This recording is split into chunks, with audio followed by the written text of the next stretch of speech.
திருமதி Kanimozhi. Thank you, sir.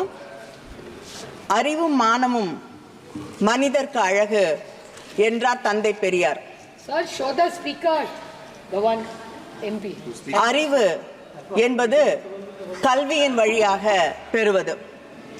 அந்த கல்வியின் வழியாக பெற்ற அறிவின் வழியாக சுயமரியாதையும் மானமும் என்ன என்பதை மக்கள் உணர்ந்து கொள்வார்கள். இது இரண்டும் நடந்துவிடக் கூடாது. ஒதுக்கப்பட்ட மக்கள் என்றும் ஒதுக்கப்பட்டவர்களாக இருக்க வேண்டும் என்பதால் வழி வழியாக எங்களுக்கு கல்வி மறுக்கப்பட்டது. இன்று அந்த வழியிலே அந்த மறுக்கப்பட்ட நியாயங்களுக்காக போராடி கொண்டிருக்கக்கூடிய சில பேர் இன்று ஆட்சி நடத்தக்கூடிய நிலையிலே நாம் நின்று கொண்டிருக்கிறோம். பிஜேபியோடைய 2014 தேர்தல் அறிக்கையிலே investment in education yields the highest returns என்று அவர்கள் சொல்லியிருக்கிறார்கள். ஆனால் காத்து கொண்டிருக்கிறோம் அந்த எடுகேஷன்ல இன்வெஸ்ட் பண்ணக்கூடிய தினம் எதுவாக இருக்கும் என்று.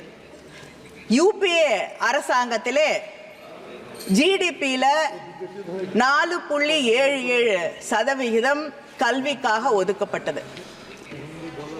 தமிழ்நாட்டிலே எங்களுடைய முதலமைச்சர் அவர்கள் கல்விக்காக தமிழ்நாட்டு ஜிடிபியிலே 12% ஒதுக்கீடு செய்கிறார். ஆனால் இந்த அரசாங்கம் யூனியன் கவர்மெண்ட் அவங்களுடைய நிதிநிலை அறிக்கையிலே இந்த ஆண்டு 2.5% கல்விக்காக ஒதுக்கீடு செய்யப்பட்டிருக்கிறது. அருகிலே இருக்கக்கூடிய பூட்டான்ல 8% ஒதுக்கீடு செய்கிறார்கள். ஆனால் இந்தியாவிலே 6% கூட நாம் இன்று வரை தொடவில்லை. கல்வி என்பது பொது பட்டியலிலே இருக்கிறது. It is in the concurrent list. ஆனால் இங்க இருக்கக்கூடிய ஒன்றிய அரசாங்கம் ஏதோ அது அவர்களுக்கு கொடுக்கப்பட்ட ஒன்றாக, அவர்களுக்கு மட்டுமே உரிமை இருக்கக்கூடிய ஒன்றாக நினைத்து கொண்டு நடந்து கொள்கிறார்கள். கல்விக்காக ஒதுக்கீடு செய்யப்படக்கூடிய நிதியில் 60% ஒன்றிய அரசாங்கம் தர வேண்டும், 40% மாநில அரசாங்கம் தரக்கூடிய ஒன்று. ஆனால் உண்மை நிலை என்னவென்றால் செஸ் 4% ஹெல்த் அண்ட் எஜுகேஷன் என்ற பெயரிலே வாங்குகிறார்கள். அது மாநிலங்களில் இருந்து சாமானிய மக்களிடமிருந்து வாங்கக்கூடிய அந்த நிதியில் கல்விக்காக ஒரு முக்கியமான தொகையை அவர்கள் ஒதுக்க வேண்டி இருக்கிறது. அப்படி பார்க்க போனால் கிட்டத்தட்ட 50% மேலாக கல்விக்காக நிதியை வழங்கி கொண்டிருப்பது மாநில அரசாங்கம் தான். கல்வி பொதுப்பட்டியலில் இருக்கிறது. அதற்கான அதிகமாக நிதியை தரக்கூடியவர்கள் நாங்கள். எங்களிடம் இருந்து வரி என்று சொல்லி, ஜிஎஸ்டி சொல்லி எங்க கிட்ட இருக்கக்கூடிய நிதியை எல்லாம் வாங்கிக் கொள்கிறீர்கள். ஆனால் எங்களுக்கு மாநிலத்திற்கு தர வேண்டிய, கல்விக்காக தர வேண்டிய நிதியை வைத்துக் கொண்டு வழங்க மறுக்கிறீர்கள். இது எப்படி இருக்கிறது என்றால், மணிமேகலையின் கையிலே இருந்த அக்ஷய பாத்திரத்தை பிடுங்கிக் கொண்டு பிச்சை பாத்திரத்தை வழங்கி இருக்கக்கூடிய ஒரு நிலையிலே இன்று மாநில அரசாங்கங்கள் நின்று கொண்டிருக்கிறது. You're dictating. You're holding us ransom. Shameful. SSA, Samagra Shiksha Abhiyan, Inclusive Education Program என்பது தமிழ்நாட்டு பொறுத்தவரை ஏறத்தாழ 3585 கோடி அதற்காக ஒதுக்கப்பட்டிருக்கிறது. யூனியன் கவர்மெண்ட் காம்பனன்ட் 60%, 2151 கோடி. ஆனால் அந்த 2151 கோடியிலே இன்று வரை, ஜூன் மாதம் வழங்கப்பட வேண்டியது இன்று வரை 500 கோடி முதல் தவணையாக வழங்க வேண்டிய நிதி வழங்கப்படவில்லை. அதற்கு என்ன காரணம்? பிரதமரின் ஸ்ரீ பள்ளிக்கூடங்கள் என்ற ஒரு திட்டம் வழங்கப்பட்டிருக்கிறது. அது PM ஸ்ரீ ஸ்கூல்ஸ்.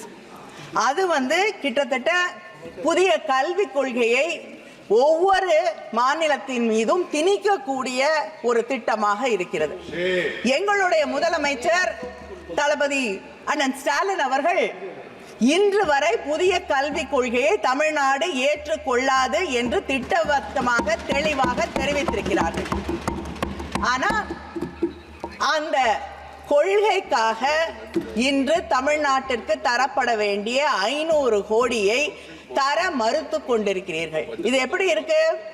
எங்க கிட்ட இருந்து பணத்தை வாங்கி வைத்துக்கொண்டு புதிய கல்விக் கொள்கையை நீங்கள் ஏற்றுக்கொண்டால்தான் உங்களுக்கு நிதி வழங்கப்படும் என்றால் நாங்கள் தேர்ந்தெடுக்கப்பட்ட பிரதிநிதிகள் இல்லையா? தமிழ்நாடு அரசாங்கத்தை மக்கள் தேர்ந்தெடுக்கவில்லையா? எங்கள் முதலமைச்சரை மக்கள் தேர்ந்தெடுக்கவில்லையா? நீங்கள் மட்டும்தான் மக்கள் பிரதிநிதிகளா? உங்களுக்கு என்ன உரிமை இருக்கிறது? உங்களுடைய இதே பிரதமர் குஜராத்தின் முதலமைச்சராக இருந்த பொழுது மாநில உரிமைகளுக்காக குரல் கொடுத்துக் கொண்டிருந்தார். இங்கே பிரதமரானவுடன் இன்று மாநிலத்தின் உரிமைகளை பறிக்கக்கூடிய ஒருவராக மாறியிருக்கிறார். எங்களுடைய கல்விக் கொள்கையிலே, எங்களுடைய மக்களுடைய நம்பிக்கையிலே, மக்கள் தேர்ந்தெடுத்திருக்கக்கூடிய அரசாங்கத்தின் உரிமைகளிலே தலையிடுவதற்கு ஒன்றிய அரசாங்கம் யார் என்று நான் கேட்கிறேன். நீங்கள் சொல்லக்கூடிய புதிய கல்விக் கொள்கை, இங்கே பேசியவர்கள் சொன்னார்கள் மும்மொழி கொள்கை என்றால் எங்களுக்கு என்ன தெரியாது, திராவிட முன்னேற்ற கழகம் மொழிக் கொள்கையை வைத்துக் கொண்டு அரசியல் செய்து கொண்டிருக்கிறது, ஏமாற்றுகிறது என்று. நான் கேட்கிறேன், உலகத்திலே வேறு ஏதாவது ஒரு இடத்திலே மொழி போராட்டத்திலே உயிரை தியாகம் செய்த நூற்றுக்கணக்கானவர்கள் எங்கே இருக்கிறார்கள் என்று நீங்கள் காட்ட முடியுமா? உங்களுக்கு தெரியாது. ஏனென்றால் இந்த நாட்டின் விடுதலை போராட்டத்தில் கூட நீங்கள் பங்கேற்றுக் கொள்ளவில்லை. அதனால் உங்களுக்கு தியாகம் என்பது என்னவென்று புரியாது. இங்கே கேந்திரிய வித்யாலயங்கள், உங்களுக்கு உதாரணத்திற்காக நீங்கள் மொழிக் கொள்கையிலே எப்படி நடந்து கொள்வீர்கள் என்று உங்களுக்கு விளக்குவதற்காக, இங்கே இருக்கக்கூடிய சில பேருக்கு விளக்குவதற்காக நான் சொல்லுகிறேன். கேந்திரிய வித்யாலயங்களிலே அங்கே இருக்கக்கூடிய மாநில மொழியை கற்றுத் தருவோம் என்று சொல்கிறீர்கள். தமிழ்நாட்டில் 45 கேந்திரிய வித்யாக்கள் இருக்கிறது. ஆனால் அதில் நீங்கள் எப்படி தமிழை சொல்லித் தருவீர்கள்? அங்கே இருக்கக்கூடிய மாணவர்களிலே 20 பேர் ஒரு வகுப்பில் இருக்கக்கூடியவர்கள் எல்லாம் இணைந்து அங்கே இருக்கக்கூடிய தலைமை ஆசிரியரிடம் கோரிக்கை வைக்க வேண்டுமா? அப்படி கோரிக்கை வைத்தால் தமிழ் அங்கே அதற்காக ஆசிரியர் நியமிக்கப்பட்டு, ஆசிரியர் கிடைத்தால் நியமிக்கப்பட்டு அங்கே தமிழ் சொல்லித் தரப்படும். இது தமிழ்நாட்டிலே நாங்கள் கோரிக்கை வைத்து கெஞ்சி போராடி தமிழை கற்றுக்கொள்ள வேண்டும். கேந்திரிய வித்யாக்களிலே 45 பள்ளிகளிலே 15 பள்ளிகளில் தான் தமிழ் சொல்லித் தரப்படுகிறது. இப்படிப்பட்ட ஒரு நிலையை கேந்திரிய வித்யாலயா பள்ளிகளிலேயே நடத்தி கொண்டிருக்கக்கூடிய உங்களை நம்பி மொழிக் கொள்கையிலே நீங்கள் நியாயமாக நடந்து கொள்வீர்கள் என்று நாங்கள் எப்படி நினைக்க முடியும்? ஒவ்வொரு இடத்திலும் ரயில்வே ஸ்டேஷன்ல போய் டிக்கெட் வாங்க முடியல, அங்கேயும் ஹிந்தியை திணித்துக் கொண்டிருக்கிறீர்கள். அப்படிப்பட்ட இந்த அரசாங்கம் எங்கள் மீது ஹிந்தியை திணிக்காது. ஹிந்தியை மட்டுமா திணிக்கிறீர்கள், சமஸ்கிருதத்தையும் திணித்துக் கொண்டிருக்கிறீர்கள். ஒவ்வொரு வழியிலும் எப்படி நாங்கள் உங்களை நம்பி மொழிக் கொள்கையிலே நீங்கள் நியாயமாக நடந்து கொள்வீர்கள் என்று நினைக்க முடியும்? அது மட்டும் இல்லை, எங்களுடைய தமிழ்நாட்டு முதலமைச்சர் அவர்கள் காலை உணவு திட்டத்தை கொண்டு வந்திருக்கிறார். கிட்டத்தட்ட 1,14,000 குழந்தைகளுக்கு மேல் காலை உணவு திட்டத்தால் பயன்பட்டு கொண்டிருக்கிறார்கள். மதிய உணவு திட்டத்தை கொண்டு வந்ததும் தமிழகம் என்ற பெருமையை நாங்கள் தனையும் என்று சொல்லிக் கொள்வோம். ஆனால் PM போஷான் என்ற திட்டம் நாடு முழுவதும் இருக்கக்கூடிய இந்த திட்டத்திற்கு இந்த அரசாங்கம் அந்த திட்டத்திற்கான மதிப்பீடு 11,600 கோடி. அதுல குழந்தைகளுக்கு உணவு தரக்கூடிய திட்டத்திலே நீங்கள் ஒதுக்கீடு செய்திருப்பது 10,000 கோடி. உணவு, குழந்தைகளுக்கு உணவு தரக்கூடிய இந்த PM போஷான் திட்டத்திற்கு கூட போதிய நிதியை ஒதுக்க முடியாத நீங்கள் எங்களுக்கு கல்வியை பற்றி சொல்லித் தருகிறீர்கள். நாங்கள் அதற்கு தலைவணங்கி ஏற்றுக்கொள்ள வேண்டும். அதே போல நான் எடுக்கப்பட்டிருக்கக்கூடிய ஒரு நேஷனல் சாம்பிள் சர்வேல இந்த நாட்டிலே அதிகமாக பெண் குழந்தைகள் பள்ளியிலிருந்து நிறுத்தப்படுவதற்கு காரணம் அவர்கள் வீட்டு வேலைகளை செய்ய இருப்பதால். ஆண் பிள்ளைகள் நிறுத்தப்படுவது எக்கனாமிக் ஆக்டிவிட்டீஸின் காரணமாக, தொழிலை அவர்கள் தொடங்கி அங்கே இருக்கக்கூடிய குடும்பத்திற்கு பொருளாதாரத்தை ஈட்டி வருவதற்காக. இந்த புதிய கல்விக் கொள்கையிலே நீங்கள் விஸ்வகர்மா என்ற திட்டத்தை கொண்டு வந்து இந்த பிள்ளைகளை படிக்கக்கூடிய வாய்ப்புகளை எல்லாம் மறுத்து வழி வழியாக எந்த குலக்கல்வியை திராவிட முன்னேற்ற கழகமும் திராவிட இயக்கமும் எதிர்க்கிறதோ அதே கல்வியை கொண்டு வந்து எங்கள் பிள்ளைகளின் படிப்பை, எதிர்காலத்தை நாசமாக்க துடித்துக் கொண்டிருக்கக்கூடிய அந்த புதிய கல்விக் கொள்கையை எங்களால் எப்படி ஏற்றுக்கொள்ள முடியும்? இதே போல மொழி திணிப்பை பற்றி சொல்லுவதென்றால், தெலுங்கானால நீங்க சொல்லக்கூடிய ஏகலைவா மாடல் ஸ்கூல்ஸ்ல கிட்டத்தட்ட 47 பேர் வேலைக்கு எடுக்கப்பட்டிருக்கிறார்கள் பள்ளிக்கூடங்களிலே. அதிலே 44 பேர் ஹரியானாவில் வந்திருக்கிறார்கள், தெலுங்கானாவில் இருக்கக்கூடிய பள்ளிகளிலே கல்வி சொல்லிக் கொடுப்பதற்காக. எப்படி படிப்பாங்க அந்த பிள்ளைகள்? இப்படி புதிய கல்விக் கொள்கையின் வழியாக இந்த பள்ளிகளிலே இருக்கக்கூடிய அந்த ட்ரைபல் ஸ்கூல்ஸ்ல இருக்கக்கூடிய மாணவர்களின் கல்வியை கெடுப்பதற்கான ஒரு வழிவகையை உருவாக்கி கொண்டிருக்கிறீர்களே தவிர அவர்களை காப்பாற்றுவதற்காக, அவர்கள் எதிர்காலத்தை பற்றி கவலைப்படக்கூடிய ஒரு திட்டத்தை நீங்கள் உருவாக்கவில்லை. அதே போல் ஹையர் எஜுகேஷன், ஒவ்வொரு ஆண்டும் உயர்கல்வியிலே நீங்கள் ஒதுக்க வேண்டிய நிதியை குறைத்துக் கொண்டே இருக்கிறீர்கள். அதை தாண்டி கிளஸ்டர் ஸ்கூல்ஸ், அதிகமாக மாணவர்கள் இல்லை. தமிழ்நாட்டில் ஒரு மாணவன் இருந்தால் ஒரு பள்ளியை மூடாமல் நடத்தி கொண்டிருக்கிறோம்.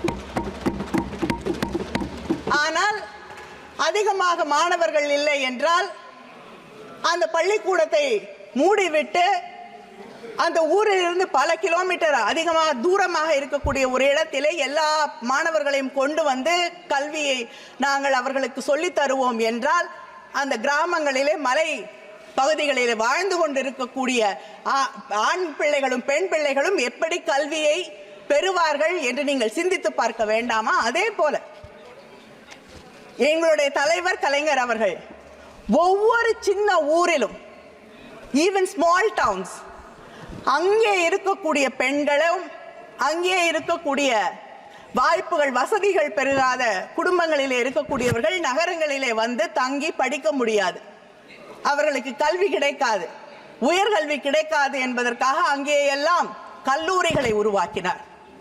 அதனாலதான் நீங்க இன்னும் 30 வருஷம் பொறுத்து ஒரு கனவு கண்டு கொண்டிருக்கிறீர்களே 50% உயர்கல்வியை எட்டி விடுவோம் என்று. அதை தமிழ்நாடு என்றோ தாண்டி விட்டதற்கு காரணம் சின்ன சின்ன ஊர்களிலே நாங்கள் அங்கே கல்லூரிகளை உருவாக்கி வைத்திருப்பதற்கு ஆன அந்த செயல் திட்டத்தை கொண்டு வந்த தலைவர் கலைஞர் அவர்களின் வழியிலே வந்திருக்கக்கூடிய ஆட்சி இந்த கல்லூரிகளை மூடக்கூடிய உங்களை, உங்களுடைய புதிய கல்விக் கொள்கையை எப்படி ஏற்றுக்கொள்ளும் என்று நான் கேட்கிறேன். அது மட்டும் இல்லை, இன்னும் சொல்வதற்கு நிறைய இருக்கிறது. இன்னும் சில நிமிடங்கள்.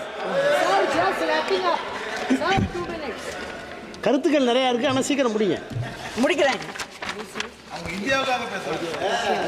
நீட் எங்கள் தமிழ்நாட்டிலே சாதாரண குடும்பங்களை சார்ந்த கிராமப்புறங்களிலே இருக்கக்கூடிய பிள்ளைகள் படிப்பதற்காக தலைவர் கலைஞர் அவர்கள் ஒவ்வொரு மாவட்டத்திலும் அரசு மருத்துவ கல்லூரிகளை கொண்டு வந்தார்கள். நீங்கள் நீட் பரீட்சைகளை கொண்டு வந்து அங்கே இருக்கக்கூடிய மாணவர்களின் கனவுகளை எல்லாம் சிதைத்துக் கொண்டிருக்கிறீர்கள். எத்தனை பேர், எத்தனை மாணவர்கள் உயிரை மாய்த்து கொண்டிருக்கிறார்கள். அதை பற்றி உங்களுக்கு கவலை இல்லை. ஏனென்றால் இந்த அரசாங்கம் வந்த பிறகு ஒரே ஒரு தொழில் மற்றும் வளர்ந்திருக்கிறது. கிட்டத்தட்ட 5750 கோடி. கோச்சிங் இண்டஸ்ட்ரி, இந்த கோச்சிங் ஸ்கூல் இது மட்டும்தான் வளர்ந்திருக்கு. NTA 28 எக்ஸாமினேஷன்ஸ் நடத்தி கொண்டிருக்கிறது. யாராவது ஒருத்தர் அரசாங்கத்திலிருந்து அங்கே நிரந்தர பணியிலே இருக்கிறார்களா என்றால் இல்லை. நீங்க சொன்ன பதில் தான் நான் கேட்ட கேள்விக்கு. There is not one single person who is a permanent employee and who is answerable. அப்ப கேள்வித்தாள்கள் அதில் இருக்கக்கூடிய ரகசியத்தை எப்படி பாதுகாப்பீர்கள்? இதைத்தான் எங்களுடைய முதலமைச்சர் முதல் நாளிலிருந்து இந்த நீட் பரீட்சைகள் தேவையில்லை தேவையில்லை தேவையில்லை என்பதை சொல்லிக் கொண்டிருக்கிறார். இந்த புதிய கல்விக் கொள்கையில உங்களுக்கு மறந்துடுது, இது கன்கரண்ட் லிஸ்ட்ல இருக்கு, பொதுப்பட்டியல்ல இருக்குன்னு. அதனால நீங்க சிலபஸையும் நீங்க தான் உருவாக்குவேன் என்கிறீர்கள். நீங்க உருவாக்கக்கூடிய சிலபஸ் தான் இங்க இருக்கக்கூடிய கலாச்சாரத்தை, பண்பாட்டை, இந்த நாட்டின் நாகரீகத்தை, அரசியல் வரலாற்றை சொல்லித் தரும் என்கிறீர்கள். நீங்க சொல்லிக் கொடுக்கக்கூடிய அரசியல் வரலாறு என்ன? முகலாய மன்னர்களை பற்றி பேச மாட்டீர்கள். மகாத்மா காந்தி அவர்கள் கொல்லப்பட்டதை பற்றி உங்கள் அரசியல் வரலாறு பேசாது. தமிழ்நாட்டிலே இருக்கக்கூடிய தலைவர்களை பற்றி பேச மாட்டீர்கள். பெரியாரை பற்றி நிச்சயமாக பேச மாட்டீர்கள். ஆனால் ஒரு தலைவர் அந்தமான் சிறையில் இருந்து புல்புல் பறவையின் மீது ஏறி, புல்புல் பறவையா ப்ரூம்ஸ்டிக்கான்னு எனக்கு தெரியல, ஏதோ ஒன்றில் ஏறி அவர் சிறையில் இருந்து வெளியே பறந்து வந்தார் என்று உங்களுடைய டெக்ஸ்ட் புக் சொல்லி தருது. இதுவா சயின்டிபிக் டெம்பர்? இதையா மாணவர்களுக்கு நீங்கள் சொல்லி தருவீர்கள், நாங்கள் ஏற்றுக்கொள்ள வேண்டும்? நேற்று இந்த அவையிலே திராவிட இயக்கம் just one more minute sir, just 1 minute please. திராவிட இயக்கம் என்பது காலம் காலமாக ஜாதி என்ற அந்த அமைப்பை ஒழிக்க வேண்டும், ஜாதி என்ற அந்த கட்டமைப்பை உடைக்க வேண்டும் என்று பாடுபடக்கூடியவர்கள். நீதி கட்சியில் இருந்து தந்தை பெரியாரில் இருந்து பேரறிஞர் அண்ணாவில் இருந்து தலைவர் கலைஞர், இன்று எங்களுடைய முதலமைச்சர் வரை இதற்காகவே தன் வாழ்க்கையை அர்ப்பணித்துக் கொண்டவர்கள். நேற்று இந்த அவையிலே நான் வருத்தத்தோடு சொல்கிறேன், ஒரு தாயின் வருத்தத்தோடு, ஒரு தங்கையின் வருத்தத்தோடு, ஒரு சகோதரியின் வருத்தத்தோடு இதை இங்கே பதிவு செய்கிறேன். இங்கே இருக்கக்கூடிய இந்த அவையிலே a member of parliament இன்னொருவரை பார்த்து கேள்வி கேட்கிறார், உனக்கு உன் ஜாதி என்ன என்று தெரியாது என்று. அந்த ஜாதி என்று என்ன என்று தெரிந்து கொள்வதிலே என்ன பெருமை இருக்கிறது என்று எனக்கு தெரியவில்லை. ஜாதி அற்றவராக வாழ்வதில் தான் பெருமை இருக்கிறது என்பதுதான் திராவிட இயக்கத்தின் கொள்கை. அதைவிட வருத்தப்படக்கூடிய விஷயம் என்னவென்றால் அந்த பேச்சை ஆதரித்து பாராட்டி இந்த நாட்டின் பிரதமர் பேசுகிறார். ஜாதி என்பது பெருமை என்று சொல்லக்கூடிய ஒரு ஆட்சி ஜாதியின் பெருமையை பற்றி பேசுவது, ஜாதி தெரியாதவர்களை இழிவுபடுத்துவதை ஏற்றுக்கொள்ளக்கூடிய ஒரு பிரதமர் உருவாக்கக்கூடிய ஒரு சிலபஸை தமிழ்நாடு எந்த காலத்திலும் ஏற்றுக்கொள்ளாது. எங்கள் முதலமைச்சர் கடைசி வரை போராடுவார், நாங்களும் போராடுவோம். வணக்கம்.